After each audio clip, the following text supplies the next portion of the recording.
నిజంగా ఏదో కొత్తగా కౌంటర్లు ఇస్తాడారు. ఏందో పవన్ కళ్యాణ్ గారు చంద్రబాబు నాయుడు గారు కలిసినారని చెప్పేసి మాట్లాడుతున్నారు.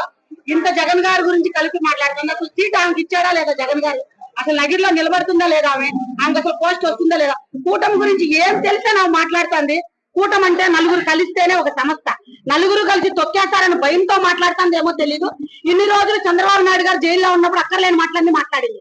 ఆయన నిజాధిపరుడుగా బయటకు వచ్చినాక ఇప్పుడు పవన్ కళ్యాణ్ గారి గురించి చంద్రబాబు నాయుడు గురించి గారిని మాట్లాడతాను. మాట్లాడే అర్హత మాట్లాడేటప్పుడు తన స్థాయి ఏంటో తన స్థానం ఏంటో తెలుసుకొని రోజా గారు మాట్లాడారు. ఆమెకి పని పాట ఏమీ లేదేమో. ఫస్ట్ నగిరిలో వాళ్ళ ప్రజలు ఏమైనారో అవి చూసుకోకుండా ఆమె కూడా వచ్చింది సినిమాల నుంచి.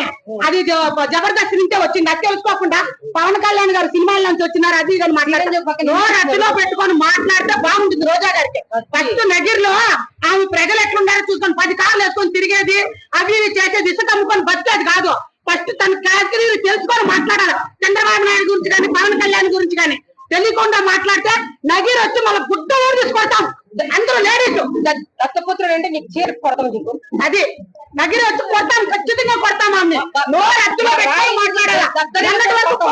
గురించి మాట్లాడింది ఒక మహిళల గురించి మాట్లాడాలి. అసలు ఆడదేనా అట్లా మాట్లాడుతుంది. కట్టుకున్న చీర మేమే కట్టుకున్నాం.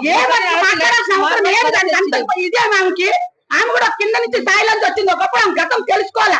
ఈ రోజు ఎంతో జగన్ గారు ఆమె నెత్తి ఏం పెట్టుకున్నారు? సీటు ఇస్తారా లేదా కన్ఫామ్ కాలే ఆమెకి. ఫస్ట్ అది తెలుసుకొని మాట్లాడాలా.